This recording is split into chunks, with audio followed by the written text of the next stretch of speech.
Bismillahirrahmanirrahim. Assalamualaikum warahmatullahi wabarakatuh. Bismillahirrahmanirrahim. Subhanakallahumma rabbana la ilma lana illa ma 'allamtana innaka antal alimul hakim. Wa tub 'alaina innaka antat tawwabur rahim wa taqabbal minna innaka antas samiul alim wa 'allimna min ladunka 'ilman nafi'an ya dzal jalali wal ikram. Allahumma iftah lana 'ilmataka wansur 'alaina rahmataka ya dzal jalali wal ikram. Walhamdulillahirabbil alamin. Bismillahirrahmanirrahim. Alhamdulillahirabbil alamin wassalatu wassalamu ala asrafil anbiya wal mursalin wa ala alihi wa sahbihi ajma'in, amma ba'd. Qala Allah ta'ala fi kitabil karim, a'udzu billahi minasy syaithanir rajim. Bismillahirrahmanirrahim. Ya ayyuhalladzina amanu idza laqitum fi'atan fasbutu wazkurullaha katsiran la'allakum tuflihun. Sadaqallahul azim wa sadaqa rasuluhul karim wa nahnu ala dzalika minasyahidin asyakirin walhamdulillahi rabbil alamin. Jamaah salat subuh Masjid Jami' Muqaddas Simpruk yang dimuliakan Allah Subhanahu wa taala. Syukur alhamdulillah di pagi ini Allah masih melimpahkan beribu-ribu nikmat kepada kita semuanya. Di antara nikmat keimanan Islam, nikmat sehat, nikmat kesempatan, nikmat istiqomah dalam beribadah kepada Allah Subhanahu wa taala. Wabil khusus pagi ini Allah takdirkan, Allah izinkan untuk kita bisa sholat berjamaah, sholat subuh yang pahalanya amat sangat luar biasa. Mudah-mudahan Allah terus jaga istiqomah kita, Allah terus jaga ibadah kita, dan Allah terima semua ibadah kita, baik ibadah yang sudah kita jalankan maupun ibadah yang nantinya akan kita laksanakan dan saat ini yang kita jalankan, semua diterima Allah Subhanahu wa taala, dijadikan ibadah sebagai penyebab datangnya ridha rahmat Allah dan terbukanya pintu-pintu surganya Allah Subhanahu wa taala. Amin ya rabbal alamin. Jemaah dimuliakan Allah Subhanahu wa taala, baik melanjutkan di pertemuan kemarin masih dalam kitab Mawa'id Usfuriyah, nasihat-nasihat Syekh Usfuri, bahwasanya di dalam kitab itu beberapa hadis dijelaskan ya. Kemarin sudah saya jelaskan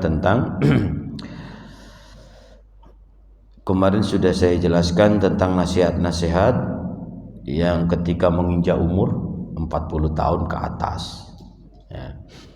Nah, sekarang selanjutnya tentang thalabul ilmi. Ini hadis berikutnya adalah thalabul ilmi. Al-hadisur rabi', hadis yang keempat menjelaskan tentang al-hassu ala thalabil ilmi, yaitu anjuran untuk menuntut ilmu. Jamaah dimuliakan Allah Subhanahu wa taala, memang dalam menuntut ilmu itu sungguh amat sangat penting sekali. Karena Rasulullah sallallahu alaihi wasallam, barang siapa, kata baginda Rasul kan, man arada dunya fa alaihi bil ilmi wa man arada al akhirah fa alaihi bil ilmi wa man aradahuma fa alaihi bil ilmi. Dan barang siapa yang pingin tercapai dunianya, maka ya dengan ilmu. Begitu pula barang siapa yang pingin tercapai akhiratnya, sukses akhiratnya, maka dengan ilmu. Dan barang siapa yang ingin dua-duanya sukses, maka harus dengan ilmu. Begitu. Maka baginda Rasul melanjutkan hadisnya bahwa thalabul ilmi ya faridatun ala kulli muslim wal muslimah. Thalabul ilmu itu wajib bagi seorang muslim dan muslimah. Kemudian ada perintah lagi, utlubul ilma minal lahadi ilal lahad. Tuntutlah ilmu ya dari belian seorang ibu, dari kecil gitu ya, dari lahir udah dituntut untuk menuntut ilmu sampai innalillah baru selesai. Berarti nggak ada batas untuk menuntut ilmu. Dari lahir itu sudah dituntut untuk menuntut ilmu. Ya cara gimana bisa makan Ya, mulai dari sesuatu yang lembut-lembut, kemudian habis itu ASI doang, kemudian mulai makan nasi yang lembut-lembut, bubur, nasi, pisang, buah-buahan. Itu kemudian kalau sudah itu mulai belajar berdiri, mulai belajar merangkak, mulai belajar jalan. Semua butuh ilmu dunia ini. Ya, semua butuh ilmu, bahkan dari kecil sampai akhir hayat kita. Itu maka Rasulullah SAW memerintahkan tuntut ilmu. Bukan hanya itu, ya, dalam menuntut ilmu memang ada yang sukses juga ada yang nggak sukses. Ya, orang dalam menuntut ilmu, dalam berikhtiar, ada yang sukses juga ada yang sukses, nggak ada yang sukses. Maksudnya ada yang berhasil, ada yang juga yang nggak berhasil.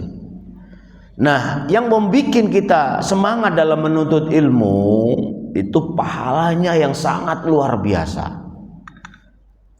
Jadi yang bikin semangat dalam menuntut ilmu, terus duduk istiqomah di majelis ilmu, itu pahalanya, bukan masalah bisa apa enggak bisanya. Itu bonus. Faham enggak faham itu bonus. Ya, yang penting kita mau duduk di majelis ilmu itu sudah anugerah sangat luar biasa dari Allah Subhanahu wa taala. Maka harus kita bersyukur. Masih banyak orang yang sibuk di luar sana belum sempat. Bahkan ada waktu cuman enggak mau. Nah, kita sudah diketuk hati kita oleh Allah, sudah diringankan langkah kita, kaki kita untuk menuju tempat thalabul ilmi. Paham enggak paham, itu sungguh amat sangat luar biasa. Maka wajib kita syukuri kita bisa duduk di majelis ilmu. Jadi pahalanya, Pak. Ya, bukan saya bisa apa enggak, udah urusan belakang itu. Paham enggak, urusan belakang. Yang penting saya duduk aja udah. Ya, jadi mau duduk niat thalabul ilmi itu sungguh amat luar biasa. Bahkan Rasulullah SAW sudah berani menjamin. Ya, man salaka tariqan, ya, jadi barang siapa yang melangkahkan kakinya untuk menuntut ilmu, sahalallahu lahu bihi ilal jannah, sahalallahu bihi ilal, maka akan dimudahkan langkah kakinya menuju surganya Allah Subhanahu wa taala. Itu salah satu hikmah, satu keutamaan kita berthalabul ilmi, untuk menuntut ilmu. Jadi angkanya akan dimudahkan. Kita terus istiqomah, tujuannya apa? Suatu saat kita nanti itu dicabut ajal kita. Ya, dicabut ajal kita. Kita lagi proses menuntut ilmu, ini akan dimudahkan langkah kita menuju surganya Allah. Bahkan Sayyidina Imam Ghazali radhiyallahu an mengatakan thariqah itu kan banyak thariqah. Thariqah Nazabandiyah, thariqah Qadiriyah, atau Tijaniyah, Burhamiyah, banyak thariqah. Jalan menuju ridha Allah, jalan menuju Allah itu banyak. Jalan mencapai ridha Allah itu banyak. Tapi thariqah termudah dan terbaik kata Imam Ghazali adalah thalabul ilmi, menuntut ilmu. Tuh. Ya, karena ilmu itu yaitu tadi suatu senjata kita untuk meraih dunia dan akhirat kita nantinya, gitu. Nah, beliau mengatakan di dalam hadis di Ushuriyah, salah satu keutamaan ilmu,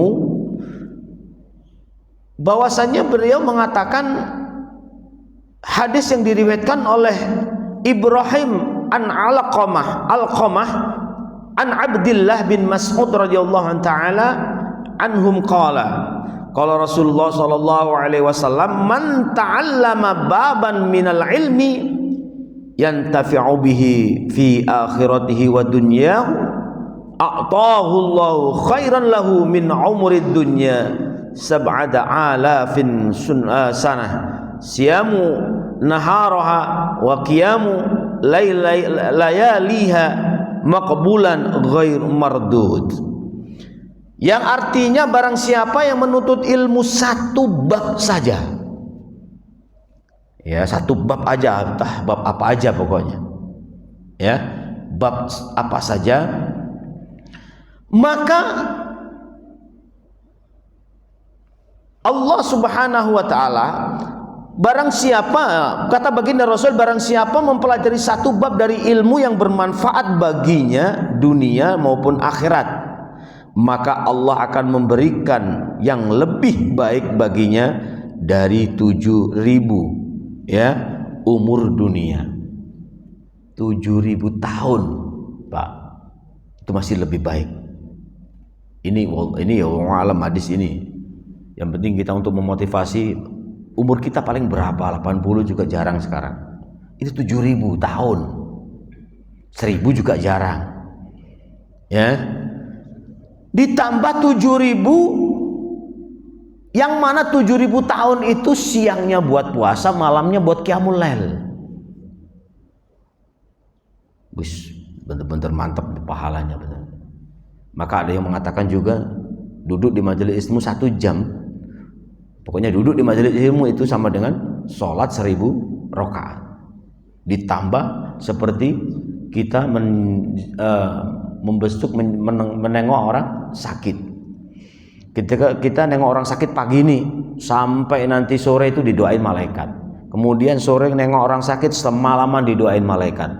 Itu pahalanya kalau kita menjenguk orang sakit. Mudah ditambah seperti menziarahi para wali, 1.000 wali gitu. Banyak pahala thalabul ilmi. Tuh, ini 7.000, kita bayangkan sudah pahala yang diberikan Allah orang seorang thalabul ilmi, penuntut ilmu, sungguh amat luar biasa ya. Maka baginda Rasulullah berani menjamin orang yang berani melangkahkan kakinya ke thalabul ilmi, orang yang mau belajar, ketika meninggal dalam proses belajar, dalam proses cari tahu tentang ilmu, maka Allah mudahkan langkahnya nanti ke surganya Allah Subhanahu wa taala. Pahalanya sebegitu besar begitu. Bahkan 7.000 tahun itu yang mana siangnya buat puasa, malamnya buat qiyamul lail, masih lebih baik orang yang berthalabul ilmu. Intinya kalau ibadah tanpa didasari ilmu, maka itu akan jadi ibadah yang sia-sia. Nah, kemudian melanjutkan hadisnya, masih diriwayatkan oleh Ibrahim an-Nalaqah, sama perawinya sama gitu ya. Nah, di situ dikatakan ala adullukum ala a'malil abtal. Kata baginda Rasul, maukah aku tunjukkan ya amal-amal seorang pahlawan? Ini amal seorang pahlawan. Amal seorang pahlawan itu maukah aku tunjukkan? Qila ya Rasul, kata sahabat, apa itu ya Rasul? Gitu. Wa ma a'malul abtal. Apa itu ya Rasul? Amal sebagai seorang pahlawan, begitu. Qala talabul ilmi fa innahu nurul mu'min fid dunya wal akhirah, yaitu talabul ilmi fa innahu nurul mu'min, yaitu cahaya seorang mukmin, karena ilmu itu cahaya seorang mukmin dan juga seorang mukmin dunia maupun kelak di akhirat. Kalau kita fikir secara dalam gitu ya, kenapa Rasulullah sampai mengatakan bahwa thalabul ilmu itu adalah pekerjaan para pahlawan? Karena pada sejatinya semua ilmu itu fardu kifayah, Pak. Semua apapun ilmu, nggak hanya ilmu fikih, nggak hanya ilmu tauhid, nggak hanya ilmu tasawuf, nggak hanya ilmu Quran. Semua ilmu yang diturunkan Allah ini pada hakikatnya hukumnya fardu kifayah untuk dipelajari. Ya, contoh ilmu kedokteran umpamanya, dalam satu desa ini nggak ada yang bisa tentang kedokteran, tentang kesehatan, maka ada yang mengatakan dosa semua. Nggak ada yang belajar ilmu tentang kedokteran satu desa, satu kampung. Ya, maka dulu itu sebagai pemimpin, ya kalau di sini ya RW lah ya. Ada Pak RW? Ada Pak RW nggak? Oh ada ya. Itu memang berkewajiban untuk memperhatikan rakyatnya, maksudnya warganya. Apa yang belum dikuasai warga ini, ilmu apa? Biar saling melengkapi. Oh, dalam bidang militer belum ada, malah sekolahin dalam bidang militer, keamanan. Oh, dalam bidang kesehatan belum ada, sekolahin. Biar di kampung ini punya semua, punya ahlinya semua. Jadi lengkap. Ya. Oh, di kampung ini nggak ada yang bisa ngaji, nggak ada guru agama, sekolahin satu, pesantrenin, nanti biar ditularin ke masyarakat. Belajar Al-Quran itu memang ya fardu kifayah. Kalau tajwidnya kan fardu ain, ya fardu ain. Jadi mempraktekkan tajwid itu fardu ain. Tapi kalau belajarnya masih fardu kifayah. Seandainya satu kampung ini nggak bisa ada yang baca Quran, nggak bisa pinter, nggak bisa menguasai Al-Quran, maksudnya menguasai Al-Quran dengan tajwidnya, bacanya bagus, semuanya bagus sehingga bisa ditularkan, maka dosa semua. Atau nggak ada yang ngajarin Al-Quran aja satu kampung, maka itu terkena dosa satu kampung. Itulah yang dikatakan pahlawan. Ketika dia mau belajar demi menggugurkan fardu kifayah itu, dia pahlawan, sudah menyelamatkan satu kampung. Itulah maka dikatakan pahlawan. Ya, jadi thalabul ilmu itu masya Allah. Maka nggak ada kata akhir, ya nggak ada kata batas umur. Wah udah tua, udah waktunya lagi. Itu malah anggapan yang sangat salah itu. Udah jelas Rasulullah mengatakan bahwa itu sampai akhir hayat. Menuntut ilmu itu sampai akhir hayat, Pak. Apalagi di masa-masa tua. Orang itu biasa malu masa-masa tua menuntut ilmu itu. Apalagi belajar Quran, malu. Ya, malu, Pak. Nah, kita sudah diberikan kesempatan oleh Allah, ditakdirkan oleh Allah, dihilangkan rasa malu itu untuk belajar, itu sudah amat luar biasa. Itu sudah anugerah yang terindah yang diberikan oleh Allah buat kita. Karena pada umumnya itu masih malu orang itu belajar karena udah umur. Nah, kita sudah umur masih mau belajar, masih mau belajar. Itu sudah masya Allah sungguh nikmat yang sangat luar biasa dari Allah Subhanahu wa taala. Jemaah mulakan Allah Subhanahu wa taala. Jadi beberapa hadis menjelaskan keutamaan berthalabul ilmi, dalam menuntut ilmu itu banyak sebenarnya. Itu salah satu, hanya salah satu yang disebutkan di sini. Ya, pahalanya sungguh amat luar biasa, bahkan dikatakan seorang pahlawan. Ya. Itu salah satu saja, salah satu keutamaan orang menuntut ilmu. Dan yang terpenting, ya, yang terpenting menuntut ilmu itu untuk memperbaiki ibadah. Itu terpenting. Ibadah tanpa kasih ilmu, walah ibadahnya akan menjadi ibadah yang mardud. Kebanyakannya tertolak kalau tanpa ilmu. Ibadah kalau tanpa ilmu tertolak. Begitu. Jadi contoh, ilmu itu asalnya fardu kifayah, ya udah yang penting udah ada yang belajari, udah ada yang belajar Al-Qur'an, sudah cukup, yang lain terwakili. Tapi akan menjadi wajib kalau ilmu itu menjadi syarat sahnya ibadah yang wajib.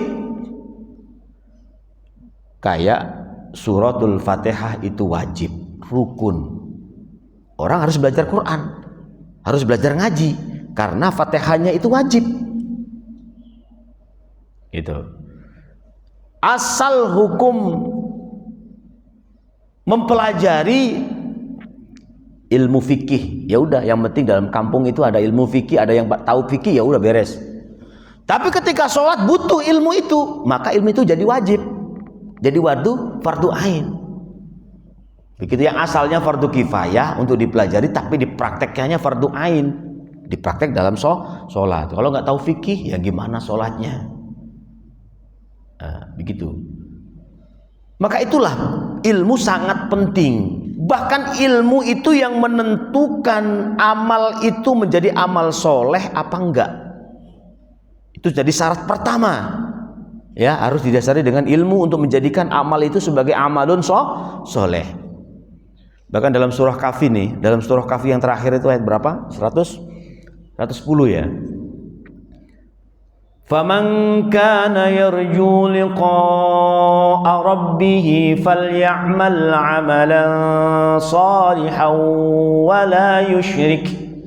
وَلَا يُشْرِكْ بِعِبَادَةِ رَبِّهِ أَحَدًا. Di dalam surah Kahfi ayat terakhir Allah berfirman, barang siapa yang pingin berjumpa dengan Allah Subhanahu wa taala. Tuh. Allah berfirman, yuk siapa yang pingin bertemu Allah di akhirat nanti, maka falyamal, tuh ada jawab, falyamal, beramallah soleh, falyamal amalun soleh, falyamal amalan solihah. Kalau kita sudah beramal soleh, insya Allah harapan itu tinggi untuk bertemu Allah nanti di akhirat. Loh, jangan harap Pak, maksudnya jangan kira-kira kita itu seorang mukmin, ya sering saya sampaikan, seorang mukmin itu ada yang nanti tidak pernah bertemu dengan Tuhannya. Ya, karena ya kualitas ibadah masing-masing. Memang seorang mukmin jaminan surga, semua jaminan surga kalau mukmin, karena sudah punya kuncinya la ilaha illallah itu. Walaupun proses dulu di neraka, pada intinya semua pada akhirnya surga. Tapi ya ada yang bisa bertemu, ada yang enggak. Maka kata Allah Subhanahu wa taala dalam surah Al-Kahfi, "Faman kana yarju liqa'a rabbih falyamal amalan sholeh." Maka beramallah soleh. Nah, amal soleh inilah yang seperti apa? Begitu. Amal soleh ini seperti apa?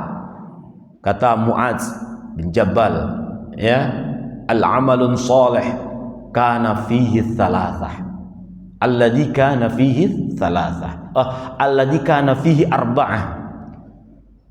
Jadi amalun soleh itu mau gak mau harus terdiri dari 4 perkara. Yang pertama adalah al-ilmu. Nah, ini ilmu. Amal apapun kalau nggak didasari ilmu, jangan harap menjadi amal soleh. Jangan harap Pak.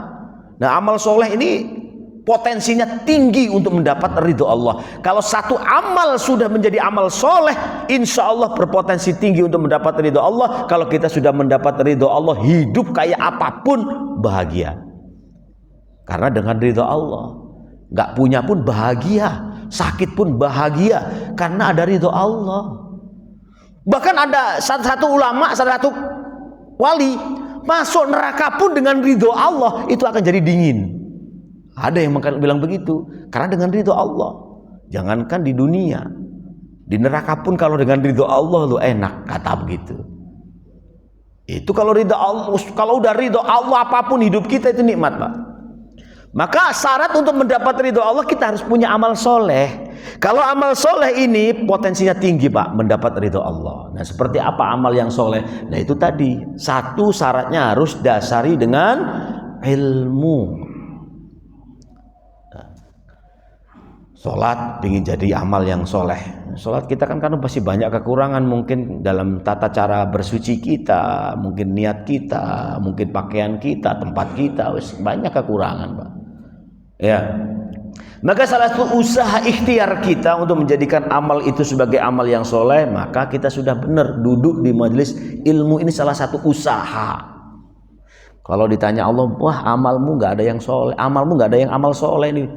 Tapi saya sudah duduk, ya Allah, udah terus di majelis ilmu, tapi nggak paham. Nah, enak kalau udah ada jawabannya, udah ada usaha. Ya.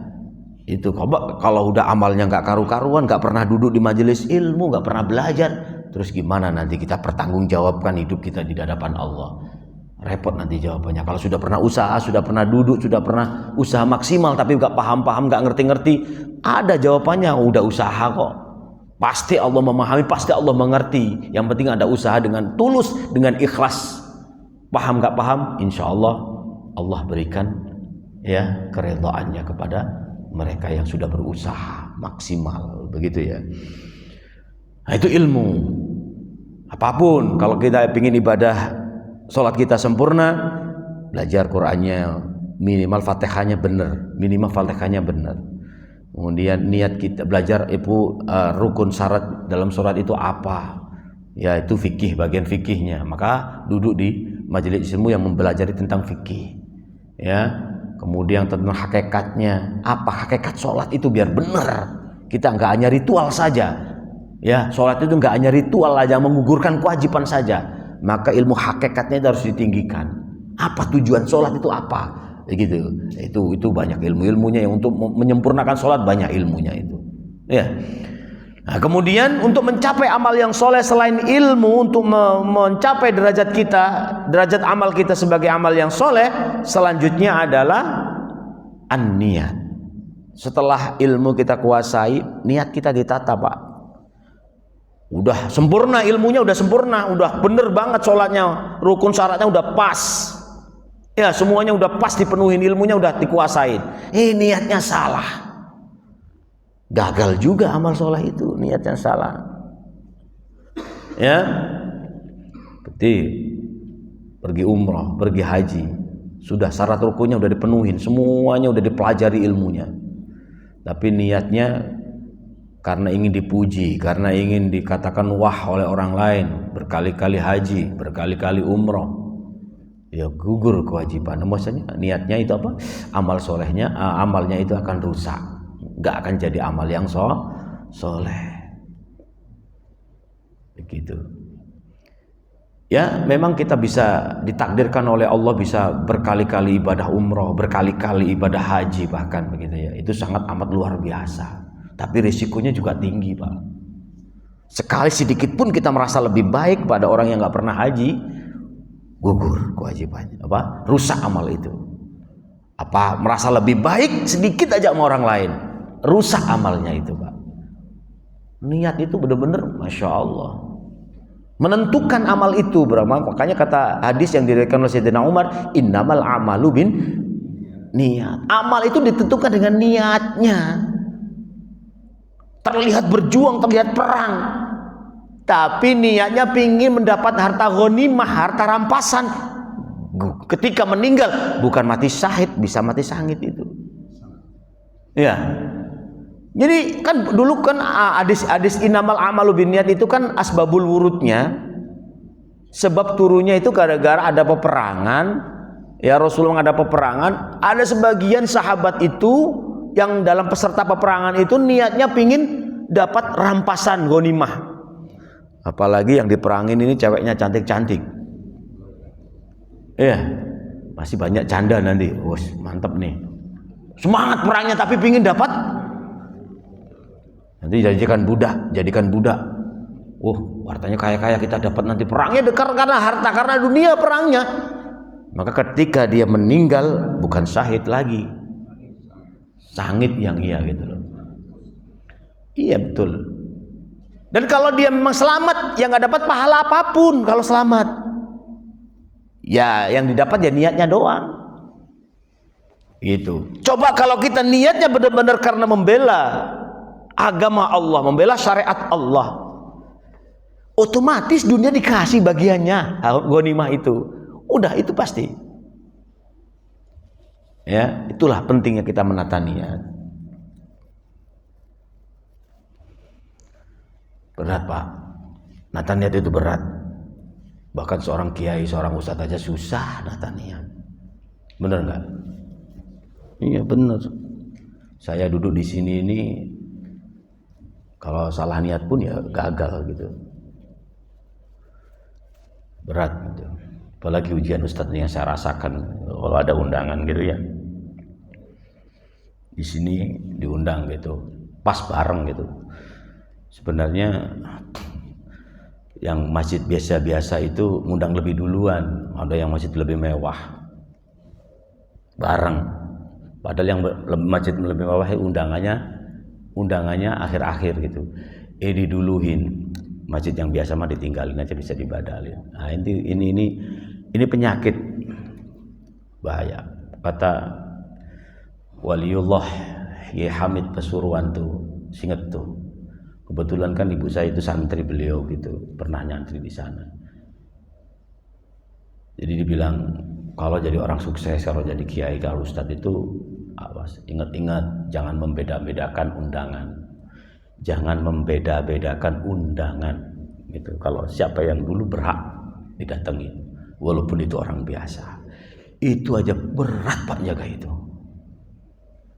Berat, itu yang saya rasakan gitu. Kadang ada undangan tahlil orang biasa, ada orang mungkin orang lebih penting ya ngundang bareng. Ini mana yang didatengin ini? Hati pinginnya yang yang biasa-biasa aja begitu, maksudnya yang pertama yang ngundang itu. Tapi kondisi kadang-kadang suruh udah itu aja, itu kan bisa diwakilin gitu. Ini aja udah bisa diwakilin itu gitu kan, perang gitu loh. Berarti pingin datengin apa yang dulu ngundang itu. Itu niatnya masya Allah, itu niat ibadah yang benar-benar berat. Apalagi itu seorang yang tahu agama aja berat menjaga niat, apalagi gitu ya. Itu masya Allah. Jadi niat itu terpenting Pak. Niat itu benar-benar. Terkadang pun kita kondangan pun niatnya salah. Kita kondangan karena dulu pernah datang orangnya, jadi datangnya karena membalas budi. Bukan karena perintah Allah, bukan karena kalau diundang ya datang wajibnya, bukan. Tapi kadang-kadang wah ini saudara saya, saudara dekat, teman dekat saya, kalau nggak datang nggak enak. Itu percuma kalau undangan datang kayak gitu, nggak dapat apa-apa itu Pak. Hati-hati itu. Itu kayaknya sepele loh Pak, sepele, tapi kalau kita salah niat maka langkah-langkah kita, apa yang kita kerjakan nggak dapat pahala. Kita datangin undangan karena balikin undangan, wah percuma itu ya. Maka dari itu pentingnya niat itu dalam beribadah itu apapun, walaupun itu ibadah kecil, ibadah ringan, kalau memang niatnya benar akan menjadi ibadah yang kualitas, ibadah yang bagus begitu ya. Nah kemudian dilanjut syarat berikutnya untuk mendapatkan amalun soleh. Untuk mendapatkan amalun soleh itu adalah as-sabr. Sabar itu penting juga dalam menentukan amal soleh. Contoh begini, kita beramal, bersedekah, udah nggak ada yang tahu dalam sedekah itu kecuali Allah, pencatat, malaikat pencatat amal, sama kita sendiri dah beramal, nggak ada yang tahu. Suatu saat digoda sama setan, nggak sabar, pingin tahu amal kita ditunjukkan kepada orang. Karena dibilang kita itu pelit, apa nggak pernah beramal, padahal kita diem-diem amalnya. Kamu tuh nggak pernah beramal ya? Kaya kok nggak pernah ngasih ini ngasih itu. Jangan kira kamu itu nggak tahu apa saya itu. Akhirnya nggak sabar tuh jaga amalnya. Akhirnya nggak sabar tuh jaga amalnya. Kamu itu nggak pernah belajar, nggak pernah ngaji ya? Saya tuh ngajinya di sana, ngajinya ini. Padahal seharusnya harus dijaga kalau dia udah ngaji, kalau dia udah belajar. Cuma tempatnya beda. Ya pingin dia low profile lah istilahnya, nggak mau tahu dia, pokoknya ibadah disimpan terus, gara-gara nggak sabar jaga amal itu diceritakan sehingga menjadi amal yang rusak pahalanya. Itu yang kita khawatirkan, maka nggak akan jadi amal yang soleh. Itu perlu, pentingnya sabar dalam menjaga amal itu, sabar begitu ya. Kita juga sholat 5 waktu kan perlu kesabaran, walaupun udah ngantuk-ngantuk, walaupun udah capek, sabarlah, yuk jamaah begitu. Itu perlu kesabaran juga. Nah terakhir yang menentukan adalah al-ikhlas. Keikhlasan inilah yang salah satu menentukan dalam ibadah kita untuk menjadi ibadah amalun soleh. Jadi 4 tadi ya. Pertama al-ilmu, kedua niatnya kita tata, ketiga as-sabrun, yang terakhir adalah al-ikhlas. Ikhlas itu penting juga dalam menentukan diterima enggaknya suatu amal ibadah kita. Ikhlas itu seperti apa gitu. Ikhlas itu gampang Pak, kalau mau memanai ikhlas setelah beramal lupa, itu ikhlas, gampang aja. Maka ada yang maaf ini agak jorok. Orang ada yang berkata gini, udah orang ini omongan orang-orang kampung Pak, orang-orang biasa, tapi bener juga dibilang kalau beramal itu kayak buang air besar. Kalau beramal kayak buang air, maaf nih, kalau buang air besar kan nggak pernah ini, ingat kata bentuk ikhlas banget itu kalau buang air besar itu. Nah seperti itu kasarannya lah, logika kasaran itu. Maka kata Imam Khumaini, lupakanlah kebaikanmu, ingatlah dosa-dosamu. Ini kata bijak nih. Lupakan kebaikan, ingat dosa. Jangan yang diingat itu kebaikan, nanti jadinya akan takabur, jadinya akan sombong, merasa lebih baik. Kalau yang diingat dosa, terus tawaduk, merasa banyak dosa, merendah diri, itu semangat ibadahnya karena merasa banyak dosa. Itu jadi lupakan kebaikan, ingat dosa. Itu kata Imam Khumaini, salah satu favorit Gus Dur, Kiai Abdurrahman Wahid, itu yang besar. Tapi dia mengatakan itu termasuk ulama-ulama Syiah. Tapi kalau walaupun ulama Syiah, yang penting kata bijaknya baik, kita ambil. Jadi undur maqala wala tangdur makila. Lihatlah apa yang dia katakan, jangan lihat orangnya. Walaupun itu perampok, tapi kalau azan, sholat sono, dia gak pernah sholat sendiri, dia gak pernah sholat. Tapi kalau nyuruh sholat, ya kita ambil. Walaupun itu perampok, walaupun itu copet, walaupun itu berandalan, ngaji itu udah ada, udah mulai. Padahal dia nggak datang di majelis. Katanya baik kok, perintahnya baik, ambil. Jadi undur makila wala tangdur maqala. Lihatlah apa yang dia katakan, jangan melihat siapa yang mengatakan. Ya, keluarnya sama-sama dari pantat, dari dubur. Kalau telur kita ambil, kalau kotorannya sama dari keluarnya lubangnya sama, tapi ada telur, ada kotoran. Nah, telurnya kita ambil, kotorannya dibuang. Itu orang bijak, orang yang cerdas itu seperti itu. Wallahu a'lam bishawab. Baik, sampai sini ada pertanyaan? Enggak ada. Oke, enggak ada, kita tutup karena udah masuk isyraq ya. Al-Fatihah. A'udzubillahi minasyaitonir rajim. Bismillahirrahmanirrahim. Alhamdulillahirabbil alamin arrahmanir rahim maliki yaumiddin. Iyyaka na'budu wa iyyaka nasta'in. Ihdinas siratal mustaqim. Shiratal ladzina an'amta 'alaihim ghairil maghdubi 'alaihim waladdallin. بفضل ولوالدي وللمؤمنين استغفر الله العظيم استغفر الله العظيم استغفر الله العظيم استغفر الله العظيم بسم الله الرحمن الرحيم اللهم صل وسلم وبارك على سيدنا محمد وعلى ال سيدنا محمد والحمد لله رب العالمين حمد الشاكرين حمد الناعمين حمدا يوافي نعمه ويكافئ مزيدا يا ربنا ولك الحمد ولك الشكر كما ينبغي لجلال وجهك الكريم وعظيم سلطانك اللهم صل وسلم وبارك على سيدنا محمد صلاة توسع بها لنا الأرزاق وتحسن بها لنا الأخلاق وعلى آله وصحبه وسلم يا الله يا رحمن يا الله يا رحيم يا الله يا رحمن يا الله يا رحيم يا الله يا رحمن يا الله يا رحيم اللهم يسر أمورنا وحصل مقاصدنا وطول أعمارنا في طاعة الله والاستقامة على عبادة الله بسبب مجلس علم يا رب برحمتك يا أرحم الراحمين اللهم بارك لنا في رجب وشعبان وبلغنا رمضان بلغنا رمضان بلغنا رمضان بلغنا رمضان يا رب وحصل مقاصدنا اللهم ارزقنا الاستقامة الخاتمة اللهم اجعلنا آخر كلامنا من الدنيا عند انتهاء أجلنا قول لا إله إلا الله محمد رسول الله صلى الله عليه وسلم ربنا آتنا في الدنيا حسنة وفي الآخرة حسنة وقنا عذاب النار جزا الله عنا سيدنا محمد صلى الله عليه وسلم ما هو أهله سبحان ربك رب العزة عما يصفون وسلام على المرسلين الحمد لله رب العالمين. Kurang lebihnya mohon maaf. Billahi taufiq wal hidayah wa ridha wal inayah. Assalamualaikum warahmatullahi wabarakatuh.